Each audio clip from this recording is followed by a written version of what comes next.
ወንጀለኛው ዳኛ ደራሲ ሐዲስ ዓለማየሁ ምዕራፍ 1 ከወዳጅ ጠላት ያድን። ሶፊያ ሙላትና ጥላውን ፈይሳ ተጣልተው ከተለያዩ 5 ቀን አልፏቸው ነበር። በስድስተኛው ቀን ሲመጣ በመስኮት ስላየችው ልቧ ወራሪ እንደገባው መሸበር፣ ሐሳቧ የሚሄድበት ሳይውቅ ወዲያና ወዲህ መሮጥ ሲጀምር ሆን ብላ ሳይሆን እንዲሁ የሴትነት ደመ ነፍሷ ስለገፋፋት ብቻ ቶሎ ተነስታ ፊቷን ማባበስ፣ ጠጉሯን ማስተካከልና አልጓን በቅጥ ማድረግ ጀመረች። ነገር ግን አንዱን እንኳን ደህና አድርጋ ለማጠናቀቅ ጊዜ ሳታገኝ በሩን መላልሶ ስለመታ ሁሉንም ተወችና ትንሽ ቆም ብላ መሸበሯን እንዳያውቅባት ጸጥ ያለች መስላ ለመታየት የምትለውንና የምታደርገውን ስታስብ ቆይታ በርጋታ ሄዳ ስትከፍትለት የእጅና የቃል ሰላምታ ብቻ ሰጥቷት ገባ። ሶፊያ ልቧ ያልተሸበረ መንፈሷ ያልተቸገረ መስላ ለመታየት ጥላውን ሲገባ ለመጀመሪያ ጊዜ ሊተዋወቅ እንደመጣ እንግዳ ሰላምታውን በትህትና መልሳ ፊቷን የውሸት ፈገግታ አልብሳ ከሚያውቃት ሶፊያ ሌላ ሆና ተቀበለችው። ብቻ የትህትና ሰላምታ፣ የውሸት ፈገግታ ወይም በጥቅላላው ያልሆኑትን መምሰል ለማያውቅ እንደሆነ እንጂ ለሚያውቅ አያገለግልም። የሚያውቅ መቼም ያውቃል። ይልቁንም ሶፊያ ያን ዕለት የነበረችበት ሁኔታ እንኳንስ ደህና አድርጎ ለሚያውቃት ለጥላውን አንድ ቀን አይቷት ለማያውቅ እንግዳም ቢሆን ያ ሁሉ የትህትና ሰላምታ፣ ያ ሁሉ የግድ ፈገግታ ውሸት መሆኑን ይመሰክራል። አይኖቿ ካባበጡ መክደኛዎቻቸው መሃል እንደ ተላጠ ሽንኩርት ሶረን ሆነው ያፈንጫዋ ጫፍ ተመቶ እንዳጎረበ ቀልጦ ፊቷ ያለ መጠን ተጎሳቁሎ ስትታይ ስታለቅስ የሰነበተች መሆኗ ይታወቃል። ጥላውን እንዲያ ተጎሳቁላ እንዲያ ተለውጣ ሲያት ደንግጦ የመጣለት ጉዳይ ሲያስበው ሲያጠነው የሰነበተው ጉዳይ ጠፋውና ገብቶ በቆመበት እንዳለ የቤቱን ወርድና ቁመት ለመስፈር እንደመጣ ሁሉ አይኖቹን ላይና ታች ቀኝና ግራ ያዘዋወረ ዝም ብሎ ጣሪያና ግድግዳውን ይመለከት ጀመር። አትቀመጥም? ያው ወንበር እኮ አለ አለችው ሶፊያ ፊቷ የውሸት ፈገግታውን እንደለበሰ ወንበሩን ካልጋው አጠገብ ትንሽ ሳብ አድርጋ ያስቀመጠች። አይኖቿ እሱን ለማየት እሷ እንዳያዩ ለመከላከል ይታገሉ ነበር።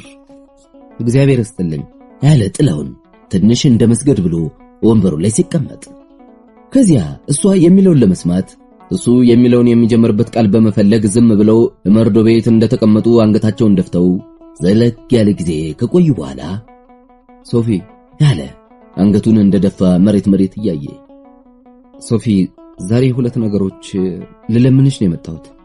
አንዱ መሰንበቻውን ስናገረውም ሳደርገውም ለሰነበትኩት ይቅርታ እንድታደርጊልኝ ነው። በተለይ በመጨረሻው ቀን የነገ ሳምንት መሆኑ ነው መሰለኝ የተናገርኩትም ምን ሰይጣን ባፌ እንዳስቀመጠው ሳላውቅ ካፌ ከወጣ በኋላ ጆሮዎች የሰሙት እንጂ አስቤ የተናገርኩት አይደለም። ያን ዕለት የተናገርኩት ስላንቺ ካለኝ ሐሳብና ስሜት ጋር እንደማይቀራረብ አንቺም ታውቂያለሽ። ሁለተኛው አለ ጥላውን በሻከረ ድምጽ አንገቱን ከደፋበት አቅንቶ እሷን እያየ ሁለተኛው ትምህርታችንን እንደጨረስን ልንጋባ ወስነን ስለነበረው ነው። ስለሱ ሐሳብሽን ለውጠሽ እንደሆነ ግልጥ አድርገሽ እንድትነግሪ ነው። ሶፊያ አንገቷን እንደደፋች መሬት እያየች ዝም አለች። ተናገሪ እንጂ አለ ጥላውን መሬቱን በእግሯ እየቆረቆረች ዝም ስላለች። ምን ልናገር አለች እምባ ያጎሳቆሉ ፊቷ የውሸት ፈገግታውን እንደለበሰና አንገቷን ደፍታ እንደተቀመጠች። በተናገርኩትም ሆነ ባደረኩት ስላስቀየምኩሽ ይቅርታ እንድታደርጊልኝና ስለ ጋብቻችን ሐሳብሽን ለውጠሽ እንደሆነ እንድትነግሪኝ ለመንኩሽ እኮ። ይቅርታ አድርጊልኝ ያልከው እንዲያው ነው። የኔ ይቅር ማለት ምን ሊያደርግልህ? ይቅር አለ ማለትስ ምን ሊጎዳ? ስለዚህ እሱን ተው። ሌላው አለችና አሁንም አንገቷን ደፍታ ዝም አለች። ሌላው ምን? ተናገሪ እንጂ። ማለት ያማረው ያለ ማን ነው አለ ይባላል። ሐሳብህን መለወጥ ስትፈልግ ጊዜ እኔን ሐሳብሽን ለውጠሽ እንደሆነ ንገሪኝ ትለኛለህ። አንተ ሐሳብህን ለመለወጥ መፈለግን አውቄዋለሁ፣ ሰምቻለሁ። ስለዚህ ለምን ምክንያቱም በእኔ ለማድረግ ትፈልጋለህ? ለምን ሌላ ለማግባት መፈለግህን ግልጥ አድርገህ አትናገርም? ወዶ መጥላት ባንተ አልተጀመረም፣ የነበረ ነው አለች ሶፊያ ልቅሷን ለማዋጥ እየታገለች። ብቻ የጠላ ሰው ሌላ የወደደ ሰው በቃሽኝ ሌላ ወድጃለሁ ይላል እንጂ እንዲህ እንዳንተ በሰው ነፍስ አይጫወትም።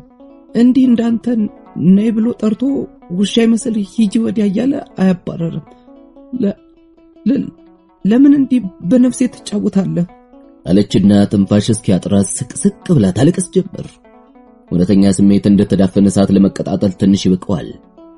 እውነተኛ ስሜት እንደተዳፈነ እሳት ትንሽ ቆስቁሰው ካቀጣጠሉት እንዳይታይ መሸፈን አይቻልም።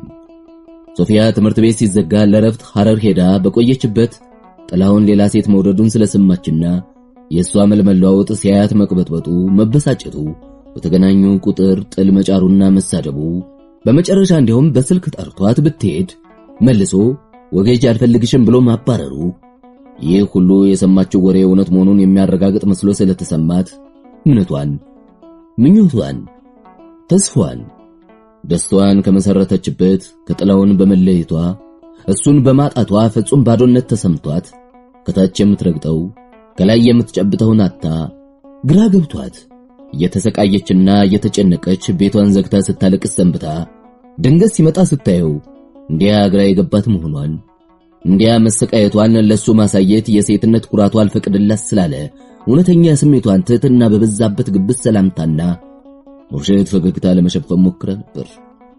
ነገር ግን ገብቶ ትንሽ እንደቆየ ለሰነበተችበት ጨካኝ ስቃይ ምክንያት የሆነውን ነገር ሲያነሳባት የቆሰለ ልቧን ሲነካካባት የፈጠረችው የውሸት ዘዴ ሁሉ እውነተኛ ስሜቷን ለመሸፈን ለማዳፈን ሊበቃ አልቻለም።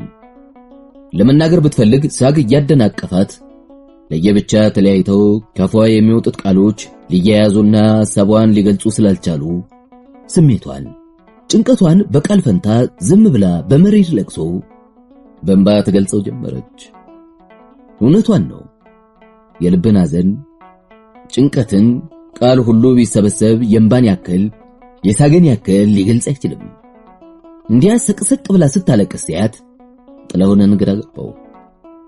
ያን ያህል የሚያስለቅሳት ምንድነው? የሰማው ወሬ ሐሰት ይሆን? አይ እሱማ እንዴት ሐሰት ይሆናል? ከማይጠረጠረው ጓደኛው የሰማው ከመሆኑስ ሌላ የጽሑፍ ማስረጃ በእጁ ይዞ የለ? እሱስ እውነት ነው። ሐረር ለረፍት ሄዳ በቆየችበት አባቷ የሀብታም ጓደኛቸውን የአቶ ሲሳይን ልጅ ደምሴን እንድታገባ በማባበልም ረግምሻለሁ ብለው በማስፈራራትም እሺ ያሰኝቷት ነገሩ ያለቀ የደቀቀ መሆኑ የማይጠረጠር ነው።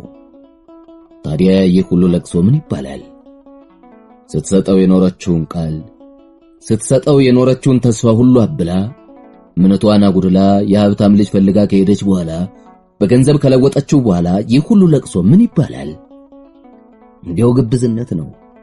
ሴቶች እንባና ሲሉት የሚመጣ ሄድ ሲሉት የሚሄድ ታዛዥ ሎሌያቸው አጫዋች ሎሌያቸው ነው እንደሚሉት ሆኖ ነው እንጂ እውነት ይህ ሁሉ እንባ ካዘነ ልብ የሚፈስ ባይሆን ኖሮ ይህን ሁሉ እንባ ያፈሰሰ ልብ ደርቆ በተቃጠለ ነበር። ጥላውን በሌላ ሰው መለወጡ ክብሩ መነካቱና ፍቅሩን መቀማቱ ልቡን አሻክሮት ስሜቱን አምርሮት እሷ ስታለቅስ አይኖቹን ሳያርገበግብ በላያ ላይ ተክሎ በውስጡ የሚሟገቱትን ተቃራኒ ሐሳቦች ሲያዳምጥ ቆይቶ ሐሳቡን እንደገና አይኖቹ ወደ ተተከሉበት መልሶ ሁኔታዋን ሲያሳዝነችው ብቻ ምን ያድርግ? እንደ ድሮ ቢሆን እንዲያ ላለው ለቅሶ ፍቱን መድኃኒት ነበረው። ያለት ግን እንዲያ ያለው መድኃኒት ሊያደርግ አይችልም። ቢያደርግም የሚሰምር አልመሰለውም። ድሮ በማይረባ ነገር እንዲሁ ውሃ ቀጠነ ከሰል ጠቆረ ብላ ስታለቀስ እንደ ትንሽ ሕፃን እቅፍ አድርጎ ያነሳና ደረቱ ላይ ጥሎ እየደባበሰ ራሷን ፊቷን አንገቷን ሁሉ እየሳሳመ ሲያባብላት እዚያ እንደተኛች በደረቱ ስፋትና ምቾት እቅፍ ድግፍ አድርገው በያዟት ክንዶቹ በርታ ስትደነቅ ያፉ በሚዳብሳቸው ሕዋሳቷ የሚያስተላልፈው የፍቅር መላእክት ልቧን በደስታ ሲያዘምረው በተመስጦ ባንክሮ ስታዳምጥ ለቅሶም የለቅሶ ምክንያትም ጨርሰው ይረሱና አንተም ብቻ ወዳለሁ፣ አንተም ብቻ አምናለሁ፣ አንተም ብቻ አመልካለሁ አሜን ብላ ተናዛ አሰርጋ ከዚያ እንዳላቆረፈች እንዳላለቀሰች ምን እንዳልሆነች ሁሉ ልፊያው ጨዋታው ደስታው ይቀጥል ነበር።